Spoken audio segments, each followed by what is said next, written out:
Moran Vista. This is where I was supposed to be. Mm-hmm. And I just had my 4th anniversary here on the 11th of January, and I came in here with the goal I came in here because I felt like it was where I was supposed to be. My goal was to build a relationship with the residents, to build a relationship with the families, to build a relationship with the staff, and to try to train and work with the staff to understand that this is a home and we need to build a culture in our building that can create a home-like environment where people can come in and feel that love and that sense of security and sense of home. In the last 4 years, I'm very pleased with how the program has grown and developed. I have about 50 to 60 volunteers. We are having a volunteer luncheon the end of February, which I'd love to have you come to. It's just grown into an amazing program. I've got Sue, who is my assistant, and you can certainly take a picture of Sue too. And I have Tammy as a full-time assistant, and because the program has just grown and developed. But as Sue will tell you, there's so much more to it than just activities. It's the social work part of it. And that's the part that I've always done, because it's just who I am as a person. I get involved in the families. You've witnessed it today, family members coming in, phone calls, riding with Dad down to Sacred Heart so he can see his wife, and just, we have to move a resident from this side to the Alzheimer's wing because her dementia is so bad. Protecting my residents, but building that trust with the families, that they know that I am not here for the money. I'm not here for any accolades or any I am here for the security, the safety, and the love of the residents. And so the social work part of it is everything. It's just everything. It's just doing individual one-on-one things. It just seems to be ongoing, that part of it. And then the spiritual part of it is grown by leaps and bounds. We meet the needs of our Protestants. We have services that come in here. We have Bible studies 3 or 4 times a week. We have services on Sunday. I have a lot of music programs. And the music is so huge, because no matter what level of dementia, and even with our independent residents, especially with our independent residents, they love the professional musicians that come in, and they love the programs that we have going on. For our Alzheimer's dementia residents, again, as the body and the mind grow more frail, the spirit shines. They may never speak a word, but you play Amazing Grace and they will sing it, because that's the part of their brain that is intact. The rote prayers, the old songs, they go back to that time, and it gives them such a sense, that feeling inside them that all is right in the world. When I moved into the building, we had 2 Catholics, and their needs weren't being met, and so I got a Eucharistic minister to come in and do their communion. Fast forward 4 years later, we have about 60 Catholics in the building. We have Mass every Sunday. We have Mass the second Tuesday of every month. We have Communion and Rosary every Tuesday. The needs of our Catholics are being met. I believe that part of the reason we have so many Catholics is a movie I watched a long time ago, You Build It, They Will Come, Field of Dreams. You build it, they will come.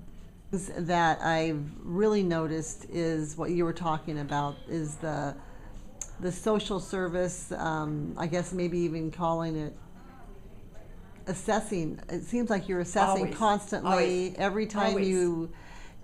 you're always looking at people, you're always assessing. So it's so much more than just whether or not they're playing bingo and whether or not they're quilting. It's this whole holistic approach that you have, that you are trying to, as you said, meet all the needs, physically, spiritually, emotionally. A perfect example, Kathy, is this morning. I walked into the building, and one of our independent residents who lives up on the 3rd floor, I saw her walking around the 1st floor. And I thought, why is she doing that? Why is she walking around? So I put my coat and purse down, came back around, and I saw her, and she walked up to my door, and I said, are you okay? And she says, I don't know. So I had her come in and sit down and just visit with her a couple minutes, and I could see almost immediately that she was very confused. Mhm. And this is an independent resident who we do not do the medical care for. Sure. They're independent. Mhm. They have their meals here, they have their social life here, they do all that, but we, you know. So Sue came in, and I asked Sue to sit with her for a minute, and I went down and called her daughter. That's what I was doing when I was in Crystal's office. Called the daughter, and the daughter informed me that she had some medical issues going on, and that she was very concerned and very didn't know what to do. So, you know, this is the social work. Well, these are the opportunities that we have. This is what's in our building. This is the services that we can offer you, and it's all in place now. And that's just from being here, observing that something's going on. I had another lady about a week and a half ago. One of the other independent residents came to me and said, have you noticed a difference in the resident? And I said, I had, but there again, being independent. And she says, will you please help me do something about it? Absolutely. And I called her son, and she's been in the hospital for 10 days. She was a very sick lady. But now when you're talking about the assessing, you know, that part of it too is like yesterday when I was doing bingo with our assisted living residents and our memory care residents. I put the residents that I question how they can do, or if they're new residents and I'm not quite sure where they're at cognitively, I like to set them around me. So when we're doing the bingo, I can find the strengths that they have, see, you know, and it's really cool with the one little lady, when she could identify a number on her own and literally pick up the chip and put it on that number. I just thought that was just phenomenal. When we do activities like bingo or whatever, if I know that cognitively they're not really with me at the bingo, just having them there around the social environment, having them pick up the chips and put them on the card. I don't care whether they do it right or wrong. They all get a prize at the end. Anyway. I didn't get a prize, Daphne. Well, that's because I didn't win. Is that why I didn't get a prize? Well, because you didn't help me like you should. No, because you were going around wanting more chips and stuff. So, no, it's you're constantly assessing. When I do exercise group, and it doesn't matter whether it's with the independent residents or with my assisted living residents. If I ask them to do certain things and I notice they're flinching with pain, or if they're not tracking what I'm saying, or if I see a difference from how they were doing a week ago or 2 weeks ago to how they're doing today, you know, I will start to track how they're doing and make sure that they're making it down to meals, make sure that they're talk to the staff and see if they've noticed any changes or difference. And I think that's one of the things that's wonderful about senior living buildings. And this concept hasn't been in place that long. This is only a few years old. You know, working in the long-term care environment, it's been you're at that end stage. You're you know, you're working with residents who have situations and issues.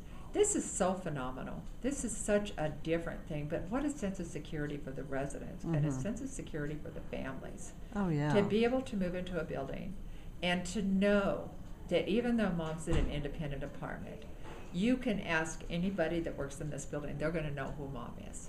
They're going to know if she's, and we're probably overly protective, I don't know, but if they don't come down for breakfast, or if they've missed a couple meals, or their neighbors upstairs, we'll see that the newspapers are piling up by their front door, by their door. They will let us know. Well, that's something that I've really noticed this week as I've been fortunate enough to stay here, is that everyone truly is aware, very aware of what's going on, not in a nosy way, not in a very caring, and truly compassionate way. And I saw it in the halls, and I see it in the dining room when you're in there, and one of the residents helps the other ones with their walker. It's really nice to see. It's a really wonderful environment.